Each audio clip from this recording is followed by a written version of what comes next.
Doctor. Hi, you're back with Peter Dunne here on One-Eyed FM, making your day maybe. 4780582, the number to call, oneeyedfm.co.nz/chat if you want to leave a message in our chat room. Over the next few days, a couple of big events coming up. Tomorrow afternoon at the Newlands Fine Arts Gallery at 3 o'clock, the Cancer Society is opening, well, I'm actually opening it, but on behalf of the Cancer Society, a special art exhibition by the New Zealand artist Michael Moore. Specialises in a number of very iconic New Zealand scenes in his paintings. That's at the Newlands Fine Arts Gallery at 3 o'clock tomorrow afternoon. Get along there and have a look and maybe buy a painting to support the Cancer Society and its work. Next Saturday, the 21st of July, at the Newlands Town Hall is Market 6035.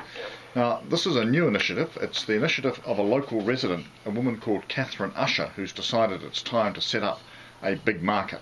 And this is the first event of its type coming up at the Newlands Town Hall. I don't have a time for it, but it's next Saturday, the 21st of July, and you'll have seen, if you're driving around the area, all these little signs around at the moment advertising it, so you might want to get along there. And over the next 2 weeks, the 21st and the 28th of July, at the old Tawa Junction, the Tawa Rotary Club will be holding its annual book fair. This is one of the really big local book fairs, all sorts of bargains, and you really want to get along there, either next Saturday the 21st, I think they're going from about 9 or 9:30 in the morning till 4 o'clock in the afternoon, or Saturday the 28th. There are lots of bargains. It's a big event to get to, so make sure you do. Now we've got Graham online, so I'll take Graham's call. Good morning, Graham, how are you? Good afternoon, Peter. How are you? I'm very well, thanks. You're right, it is afternoon. A couple of things. Firstly, yes, I agreed with your comments about the Scott Guy case. I was living in Australia when the Lindsay Chamberlain case was on, and that was trial by media.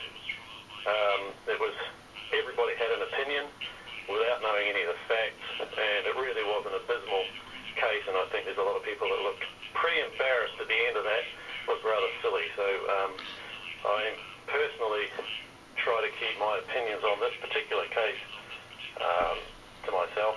I think there's only two people that do know the real perpetrator, and one of them unfortunately is no longer alive. So I think we have to be very careful not to let the media speculate too much, because that sort of really does skew the court case, and it just makes it difficult for everybody. It's bad enough for this.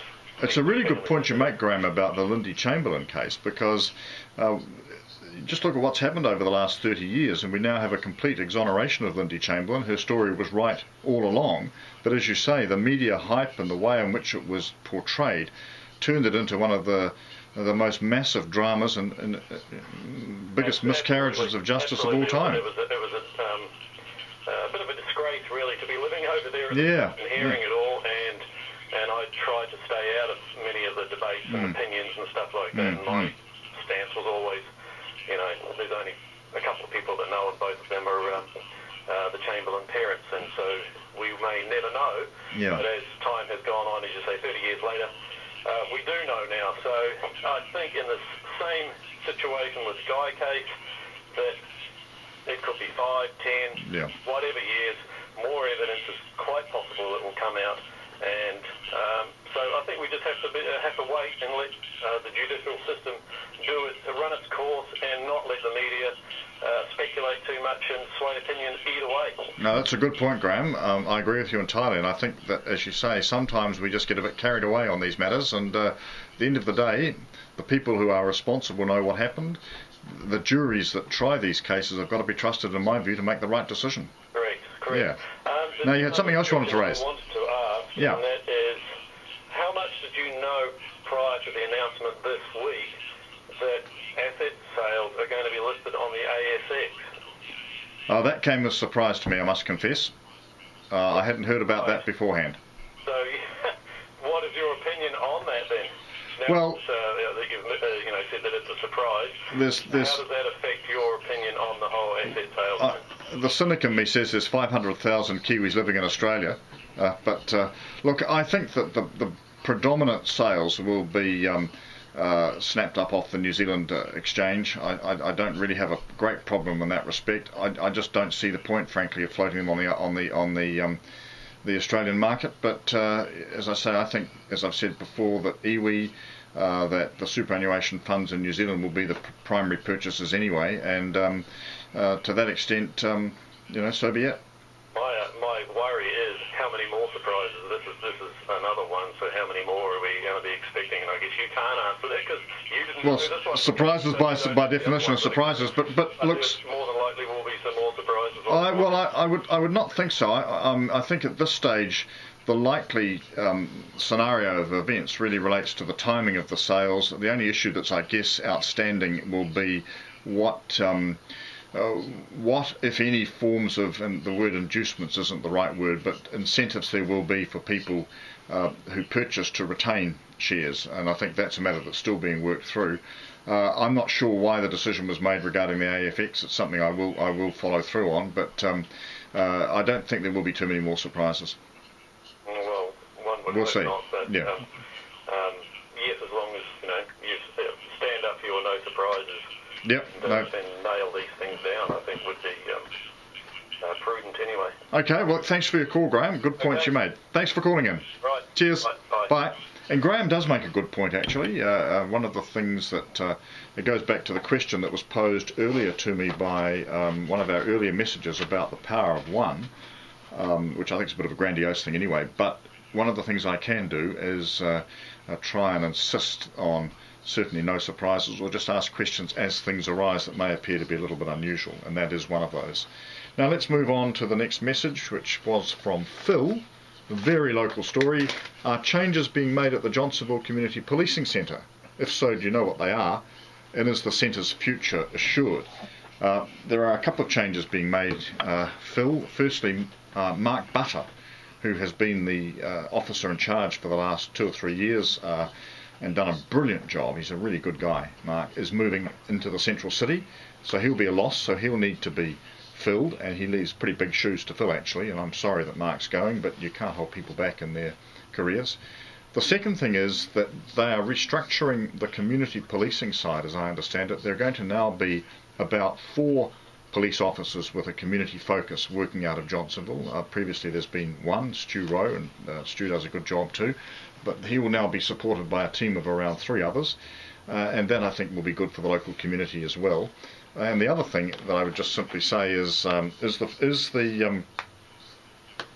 centre's future assured? I certainly hope so, and I know that the police that work there do, and I've heard nothing to suggest that it's not going to be there for a very long time.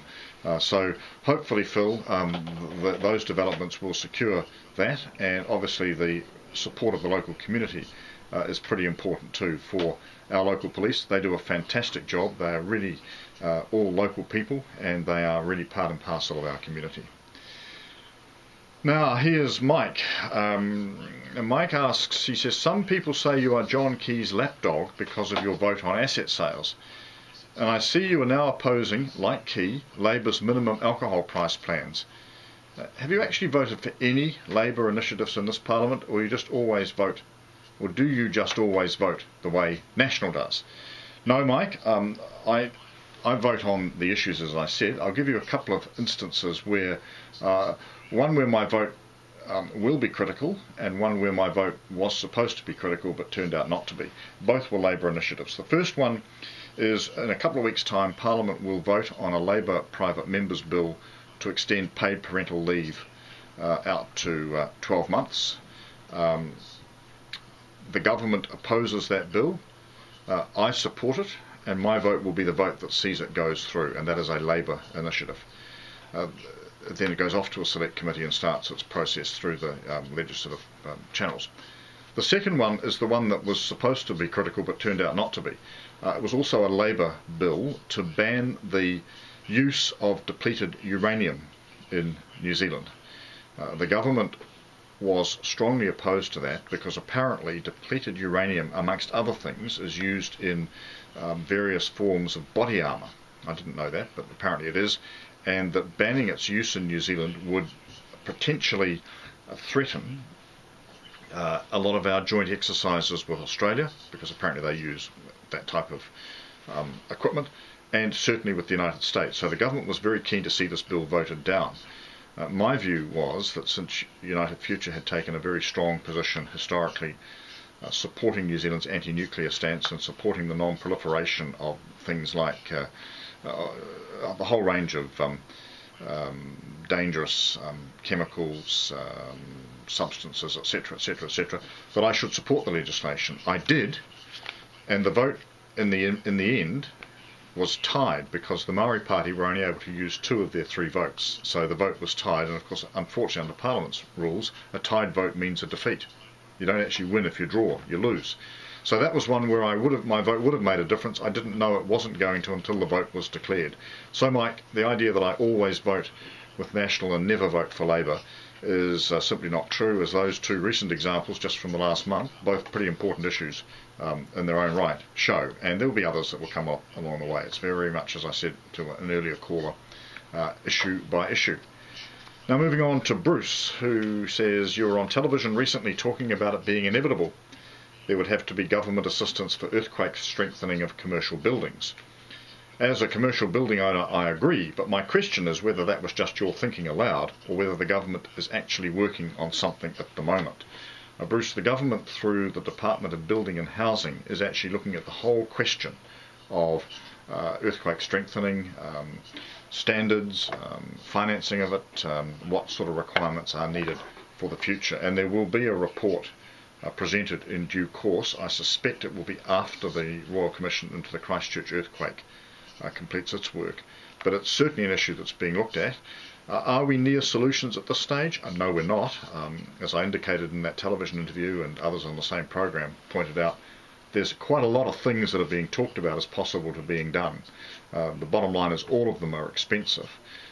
But the reality is increasingly in Wellington, in Christchurch and elsewhere in New Zealand, people are becoming aware of earthquake at-risk buildings, and they are expecting them to be repaired and made safe. So that was the context in which I said I think it's inevitable. I don't think that there's any source of significant assistance other than the government around. It's possible that the insurance sector could help, but I think primarily this is going to require some sort of government intervention. What that is and how it takes form is a little too early to tell. But Bruce, I think it's inevitable, as I said, that there will have to be something of that nature. I'll be back in just a moment after this wonderful classical track, really, the Netherworld Dancing Toys for Today. You'll know this song really well, and it's one that I really enjoy listening. Hope you do too, and we'll see you very shortly. Thanks, Chris. Yeah. That's right.